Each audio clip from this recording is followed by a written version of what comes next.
Hey, YouTube, how y'all doing? Carlos Sanchez here, your host for tonight. This is Inspirational Reads and Thoughts. Welcome to our channel. Uh, what we're going to be doing going forward, starting tonight, I hope to do this at least 3 times per week. What we'll do is we'll read some amazing books that I'm enjoying reading or I've read in the past. It's probably going to be Monday, Wednesdays, and Thursdays. We're going to look at some books like self help and motivational books, personal growth, faith and spiritual wisdom, mindset and transformation. So, do me a favor and subscribe to our channel. You can hit the link below. But here's the thing, I figured that I'll do this somewhat impersonal, um, something informal. I just want to show you guys what I do when it comes to reading.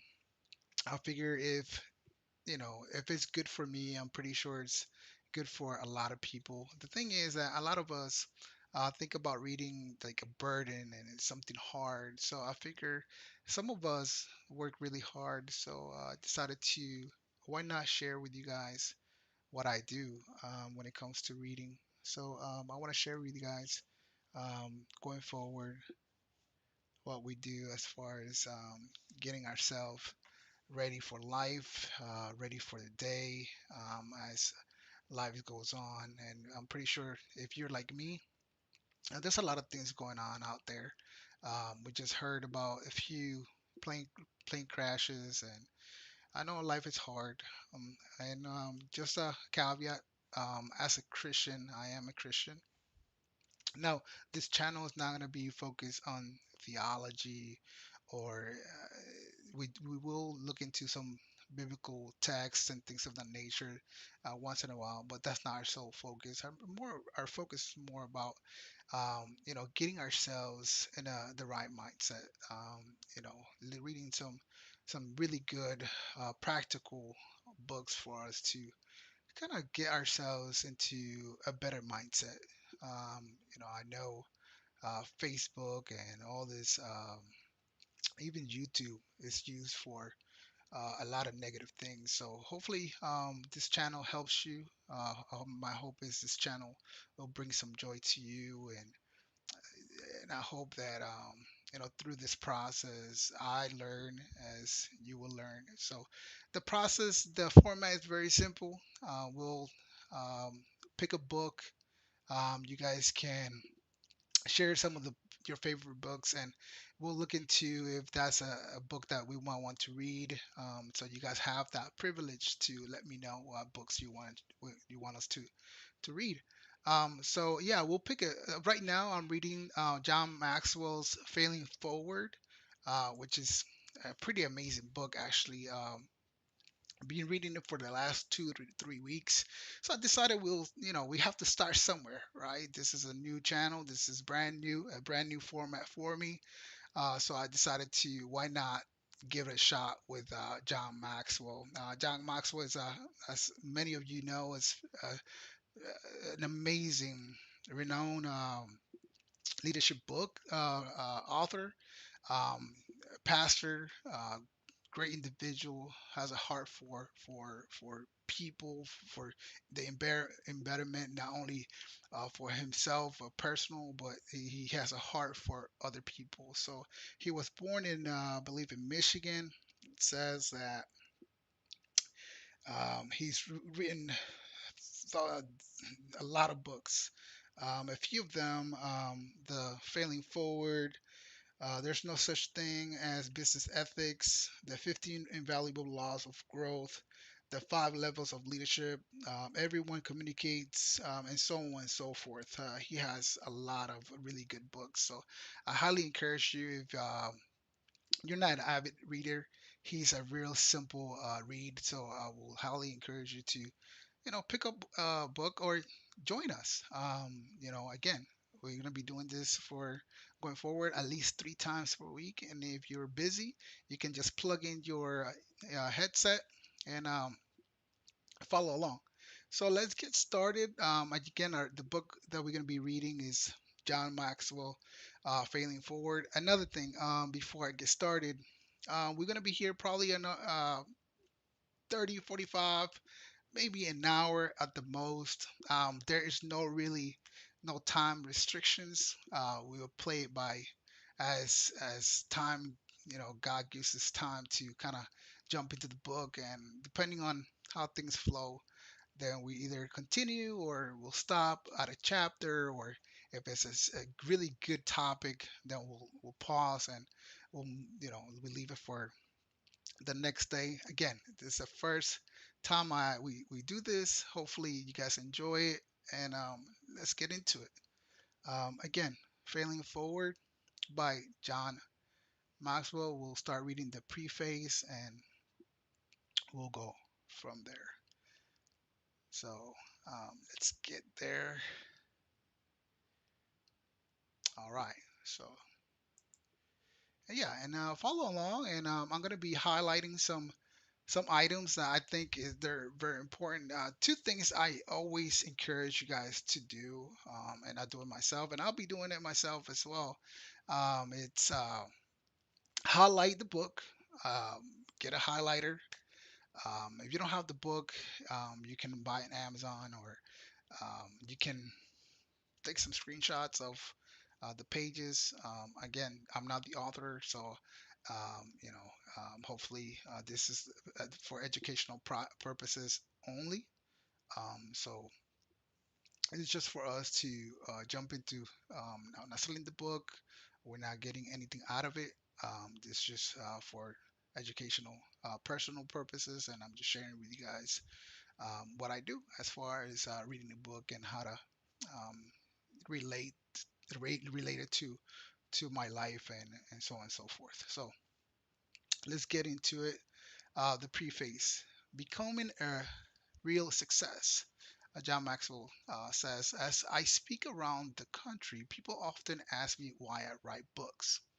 I've been asked that question so many times that I want to give you an answer before I begin reading the first chapter of Failing Forward. Before you begin reading the first chapter of Failing Forward, I've dedicated my life to adding value to people. It's the reason I teach conferences, record lessons or cassettes. I'm pretty sure you guys don't even know what cassettes are.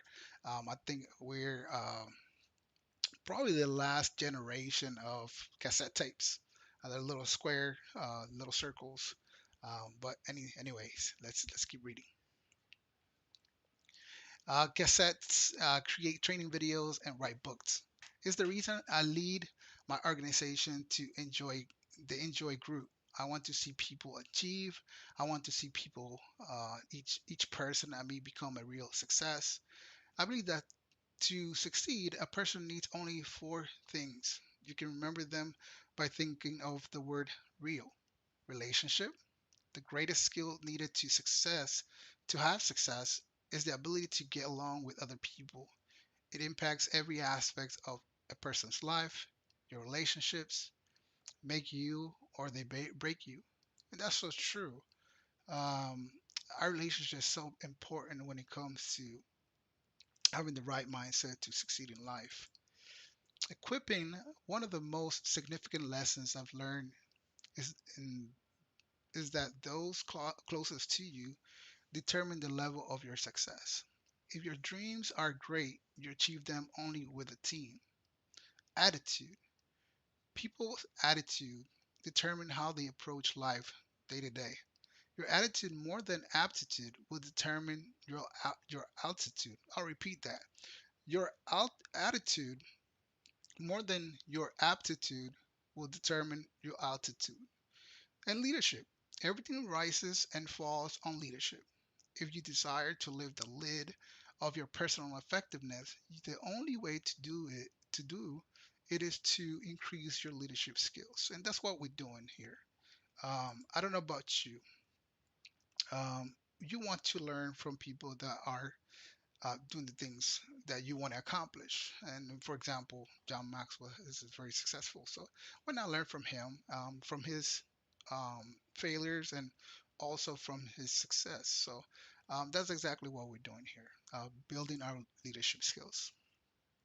If you pick up any one of my books, you can be sure that it seeks to add value in one of these four areas. I've written this particular book to change your attitude about failure.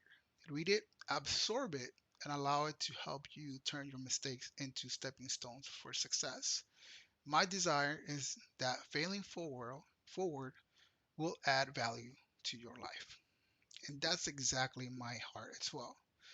What I want to do with this channel and reading these books together is precisely that, for us to help each other, help you become whatever that is that you want to become. And that goes for me, for myself, for me as well. So we here together and hopefully we can learn from each other. And by the way, if any one of you want to join me, you're welcome to reach out to me. My information, I'll leave it in the description. You can email me, you can send me a text, whatever it may be, so you can join us and you can read it with me, and you can join us in our discussion. Okay, let's keep reading. All right, let's get into it. Chapter one. What's the main difference between people who achieve and people who are average? We are all failures, at least at the best of us are. All the best of us are. J.M.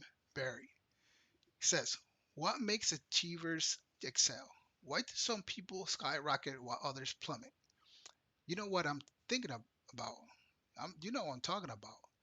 You can call it luck, blessing, or the Midas touch. Call it whatever you want. But the truth is that some people just seem to achieve incredible things in spite of tremendous difficulties. They finish in the top 5% of the nationwide sales for their company after losing key accounts. They find ingenious ways to increase profits to their departments in the face of budget cuts. They earn graduate degrees while raising two children and a single parent. They discover awesome business opportunities while colleagues don't see any at all. Or they recruit winners after winner into their organization despite what looks like an anemic labor pool.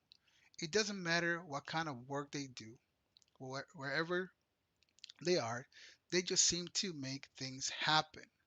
And I want to give a little plug here. I'm part of the financial industry. So by the way, if you, for whatever reason, looking for an extra income, a part-time income, full-time income, I am in the financial services industry. So just like John Maxwell was saying there, we need to have multiple ways of uh, streaming your income. So if you're looking for something, please reach out to me as well. My phone number is 512-797-1442.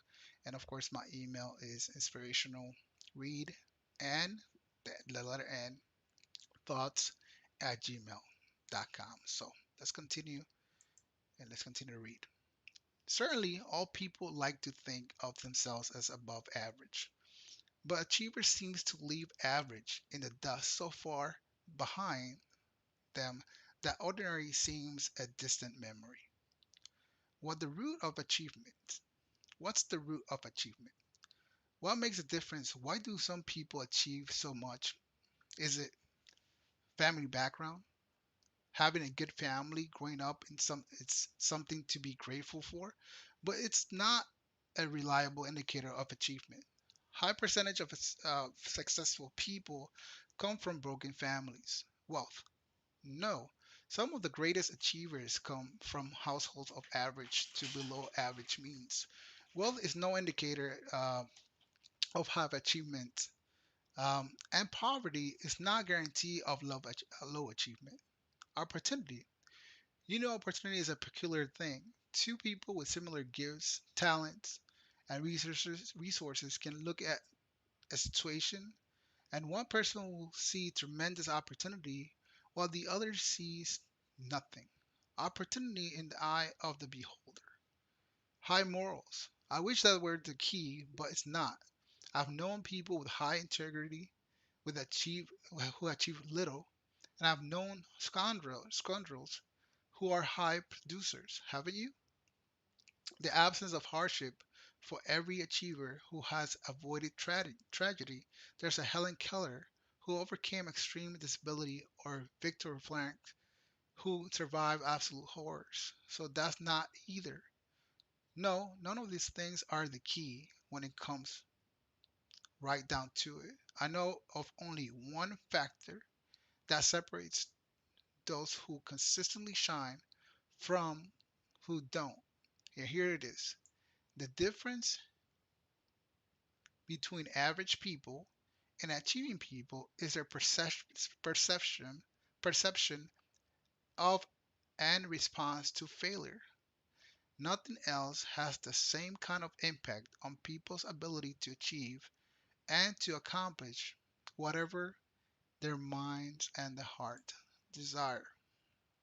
Also, the only thing based on John Maxwell, the difference between average people and achieving people is their perception and their response to failure.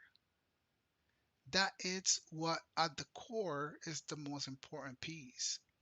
Not anything else, not circumstances, not situations, not where you were born, not where you're living now, not your country. It's your perception. Great insight. What you never learn in school. Soccer player Kyle Rowe Jr. remarked, "There is no doubt in my mind that there are many ways to be a winner, but there is really only one way to be a loser, and that is to fail, and not look beyond the failure." How people see failure and deal with it, whether they process the ability to look beyond it and keep achieving, impacts every aspect of their lives. Yet that ability seems difficult to acquire. Most people don't know where to start looking to get it. Even positive people have tough time learning how to see failure positively. For example, I'm known to be a very positive person. My book, The Winning Attitude, has been in the print for more than 15 years. But I haven't always been good at failing forward. I wasn't properly prepared for it. It's certainly not something they tried to teach me in school. And kids today don't get it. They're either, in fact, they don't get it either. In fact, the school environment often reinforces people's worst feelings and expectations about failure. Take a look at some of my previous attitudes towards failures and see if you experience what's similar. Fear of failure, an experience I had in college, along with my response to it. It's typical of what many students encounter. On the first day of class, when I was a freshman, the professor walked into history of civilization class and boldly declared, "Half of you in this room will not pass this class." What was my first response? Fear. Up to that time, I had never failed a class, and I did not want to start failing all of a sudden. So the first question I asked myself was, what does the professor want? School became a game that I wanted to win. I recall that I once memorized 83 dates for a test in that class because my teacher believed that if you could cite the dates, you had mastered the material.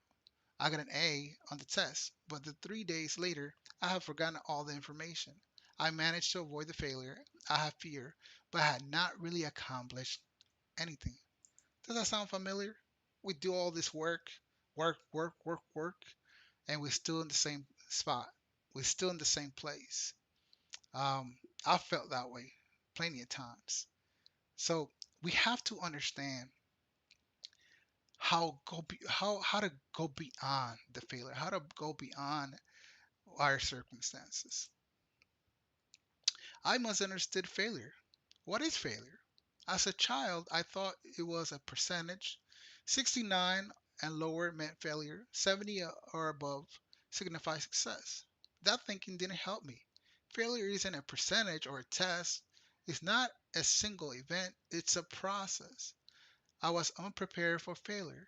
When I graduated from college with my bachelor's degree, I finished in the top 5% of my class. It didn't mean anything. It didn't mean a thing. I had played the school game successfully, and I had absorbed a lot of information, but I wasn't at all prepared for what was ahead of me. How many of us have completed college? I have 2 classes left to finish my master's. But how many of us go to school, do everything right, to end up broke or to end up worse than where we were, or not having the success that we really wanted? I'm pretty sure John Maxwell wasn't the only one, and I'm pretty sure I'm the only one. There's hundreds of us that are going through the same process. I found that out in my first job. As a pastor in a small rural church, I worked very hard that first year. I did everything that people might expect of me and then some. But to be honest, I was as concerned about getting everyone to like me as I was with helping people. In the type of church I led, each year the people voted to decide whether to allow the leader to keep his job, and many of the leaders I knew over the years loved to brag about the unanimous affirming votes they received from their people. My expectations were high.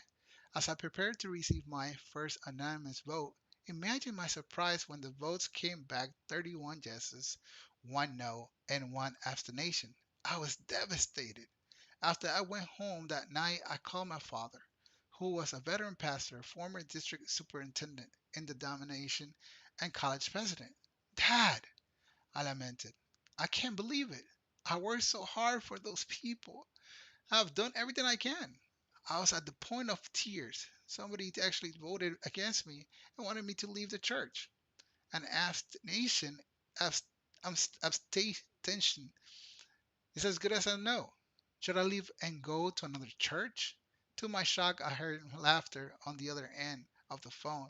No, son, stay there, my dad said as he chuckled. That's probably the best vote you ever received.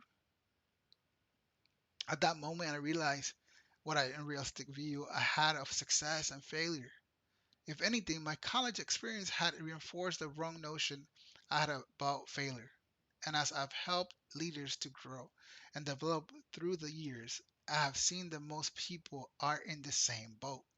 In Leadership magazine, J. Wallace Hamilton states the increase of suicides, alcoholics, and even some forms of nervous breakdown is evidence that many people are training for success when they should be training for failure.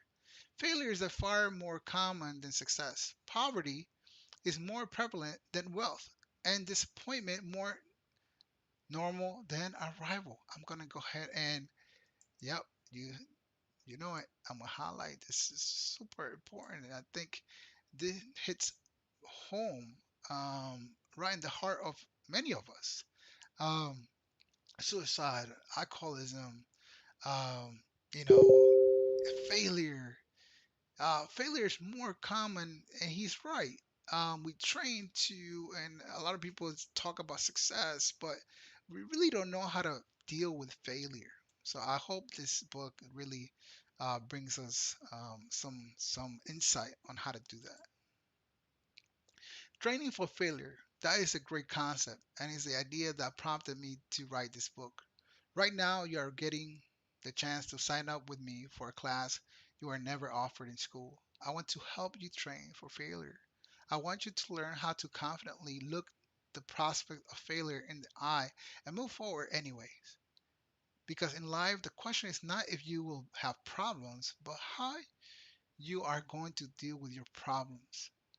Are you going to fail forward or backwards? That is the question, isn't it? That is the question we have to answer. And John Maxwell is going to help us answer that question. Putting a new face on obstacles. When I think of people who were able to look trouble in the eye and forge ahead, one of the first who comes to mind is Mary Kay Ash. She has built quite an organization. During the last 4 or 5 years, I have had many opportunities to speak to the people in her cosmetic company about leadership. In fact, as I travel around the country doing conferences and seminars, it seems that no matter where I speak, there are always at least a dozen Mary Kay consultants in attendance. Well, I'm pretty sure everybody's heard of Mary Kay, that's for sure. I'm from Puerto Rico and they have Mary Kay over there. So, yeah, it's a very powerful industry and a very strong company. Let's keep reading. I admire Mary Kay. She overcame a lot of obstacles in her career, and she never let failure get the better of her. Mary Kay's first career was in direct sales, and she was quite successful, but she also found that it was difficult for women to progress in the corporate world, especially in the 1950s and 1960s. Even after 25 years of success, she says, I had worked my way up to being a member of the board of the company I was with, only to find out that even though our sales force was made up entirely of women, governed by all male board, my opinions were of no value. I consistently heard Mary Kay, you're thinking like a woman again. I felt rejections in the worst form, so I decided to retire. Her retirement didn't last long. By the time a month passed, she was still crazy. She was ready to start her own business. If she was going to encounter obstacles, they would be there only because she brought them on herself. She decided on a cosmetic business that would give every woman who worked in it unlimited opportunities. She purchased a formula to the best beauty products she'll ever found, worked up the marketing plan, and prepared to sell a corporation. Trouble. It didn't take long for her to hit her first obstacle. When she visited her attorney to make legal arrangements for the corporation, he insulted her and predicted her failure. Mary Kay, he said, if you're going to throw away your life savings, why don't you just go directly to the trash can? It will be so much easier than what you're proposing. Her accountant spoke to her in similar terms. Despite their attempts to discourage her, she moved ahead and she sank her $5,000, set her 5,000 life savings to her new business. Every cent she had, she put her husband in charge of the administrative side of things, and she worked furiously to prepare the product, design the packaging, write the training material, and recruit consultants. They were making wonderful progress. But then a month before she was to open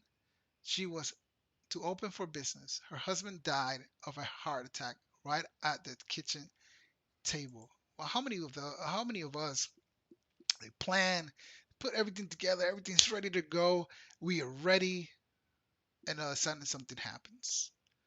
And Mary Kay is a strong lady. Um, that happens with ministry as well.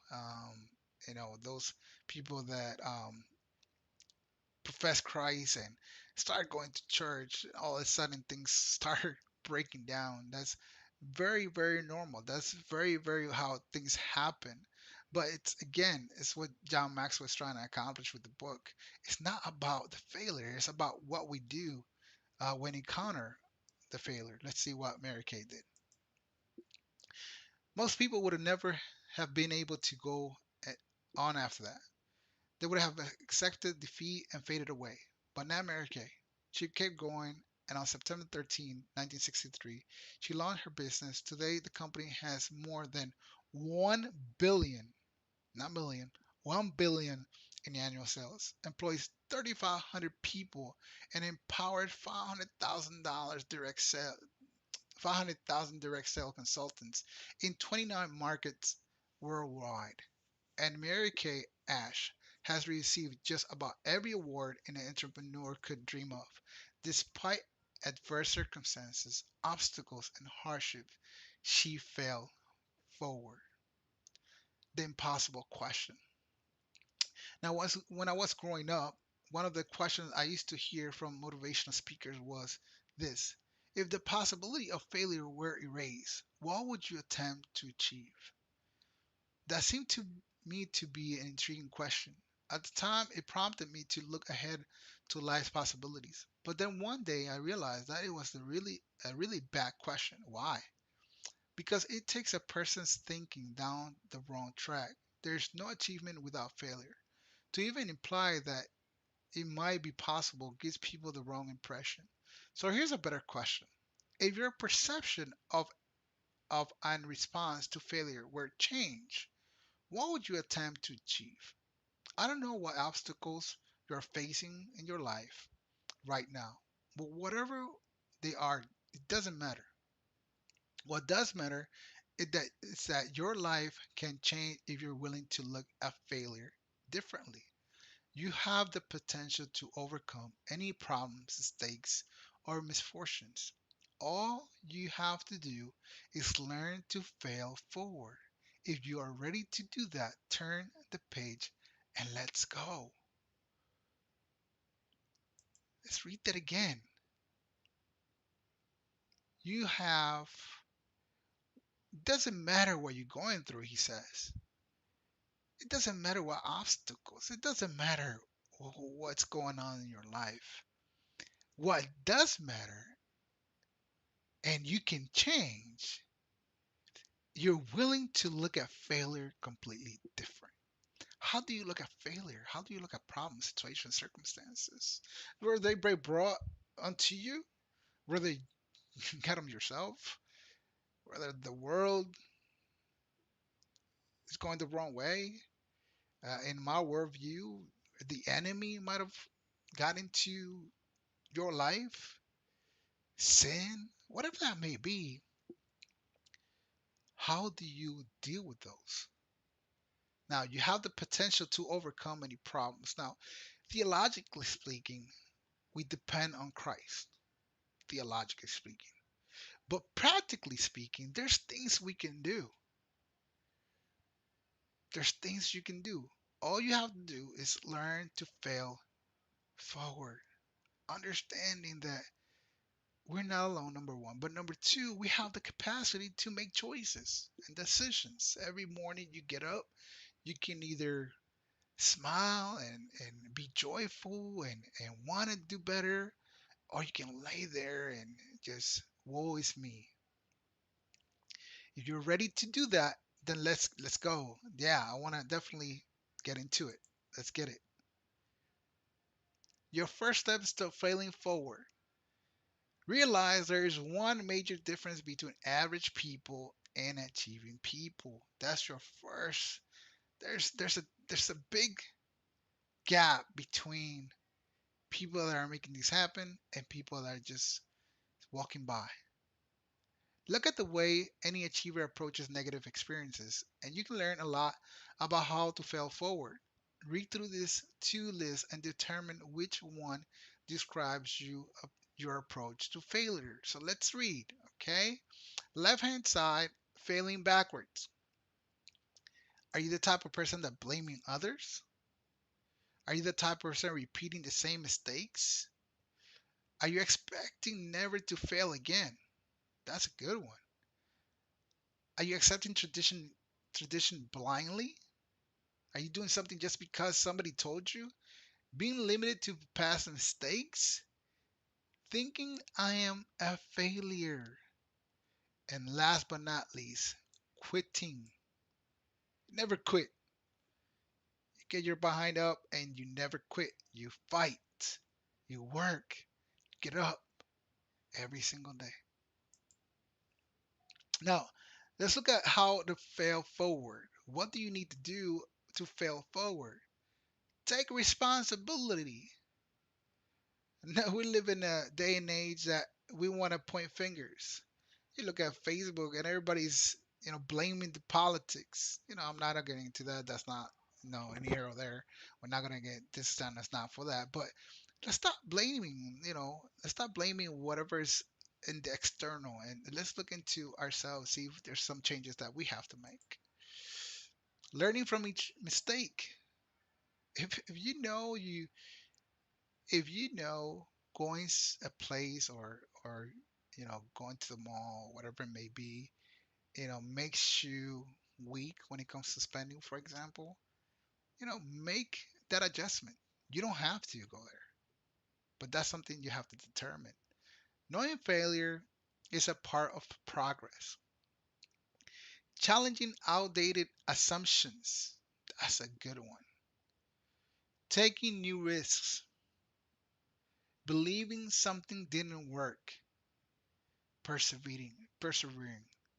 Those are the attitudes of a winner, a person that wants to fail forward, the person that wants to become better. Think about the recent setbacks you experienced. How did you respond? No matter how difficult your problems were, the key to overcoming them doesn't lie in changing your circumstances. Listen to that. It's in changing yourself. That in itself is the process, and it begins with the desire to be teachable. If you're willing to do that, then you'll be able to handle failure from this moment on. Make a commitment to do whatever it takes to fail forward. I'm going to stop there. I'm going to stop there. I think this is a really good place to stop. Um, we have a lot more to learn, a lot more to go. Um, I wanna give my a few thoughts on what we already have read. I know we already interjected a couple times, but wow, what a powerful start of the book. Um, failing forward. First, take responsibility of your actions. Take responsibility of you waking up every single day to be better. Learn something new. Learn from your mistake. Um, I have a business, and one of the things that I didn't feel comfortable with was going out and meeting and networking. Um, for I did it and then I stopped and it felt uncomfortable. But I found out that that is the best way to build a business. I've learned throughout my trainings. I have a great mentor. His name's Carlos Gonzalez. Give him a plug. Great individual. He says this. He read it in the book. In a book, I can't remember which one. He says that poor people work, wealthy people, rich people network, and that is so true. So I made a decision to. One of the decisions I made was be in this forum, be in YouTube, in networking, putting my ideas out there. Number two, going out every single day, um, and meeting people and letting them know that I'm here for them and I'm working in the financial industry and I'm here to help, and I would love to get to know them. And that's how business has really bloomed. Um, but just knowing that failure is part of the process, part of the progress. It's just a stepping stone. It's just another step that you have to take. It's like a ladder, right? You're going up the ladder and you're just taking step at a step at a time in order for you to reach that high status or the higher status. And you just gotta take it one step at a time. Challenging outdated assumptions. That's a really good one. Um, you know, I was when I was building this channel and learning how to do it. I was listening to the podcast saying that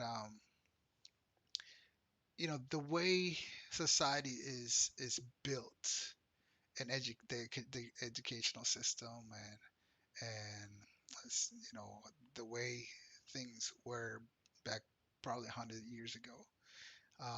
Education and the way we are perceived to learn was uh, in a way it's outdated because that was meant for a period of time, and we now in a different times, and the individuals saying that we need to educate differently, that the way the educational system is is going through the process of teaching our kids. You don't have to agree or disagree, but it makes a point, that we need to teach our kids different skill sets for the world we're going to encounter. And that's what John Maxwell is talking about here. We have to challenge outdated assumptions, thinking that there's only one way to teach our children, that there's only one way to educate our children. There's plenty of ways, and as a father, open it up, ask your children, and ask them questions so you can learn how to change those assumptions. I'm not saying not to send them to school. What I'm saying is allow them to give you the insights you need in order for you to be a better parent. If you are a parent, if you're a young individual that's growing up, learn, yes, but find other ways to educate yourself as well. Read books, right? Think of outside the box. Taking new risks, going to the point, taking new risks. That sounds amazing. Um, this is a new risk for me, and hopefully you're out there thinking through like, what can I do differently? Yeah, take a new risk. Invest in yourself. Read books. Read something. Get yourself out there. Believe in something. Believe in something you didn't work. Just because you're trying and trying and trying something that's not working, that doesn't mean it's not gonna work. There's another book, I think it's Think and Grow Rich by Napoleon Hill, that he's talking about a story about this individual that was digging, digging, digging, and he sold his mine, and somebody else came in, and you know just a few digs, and got wealthy. Sometimes we're just 3 feet away from success, like like some say, and persevering. Don't stop. Get up every single day with the mindset that something great is going to happen. Um, yeah, circumstances is going to be there. What attitude you take in order for you to get better, it's what's going to make the difference. So I'll leave you with what John said at the end of um, this read that we did today. Think about a recent setback you experienced. How did you respond? No matter how difficult your problem were, the key to overcoming them doesn't lie in changing your circumstances. Circumstances are gonna be there. They're gonna they're gonna they're gonna hinder you. They're gonna try to stop you from reaching your goals. It's on changing yourself. Are you learning consistently how to overcome those challenges? And I challenge you to find ways. There's always a solution to every single problem. That in itself is the process, and it begins with the desire to be teachable. Again, hopefully, what I'm praying for is that this forum, this channel, will help us um, reach higher goals. And hopefully, you'll join me as we continue to grow and build. So, thank you for being here. Thank you for joining me. I do hope this has been helpful for you. And God bless, and see you tomorrow at 9 p.m. Thank you. You have a great night.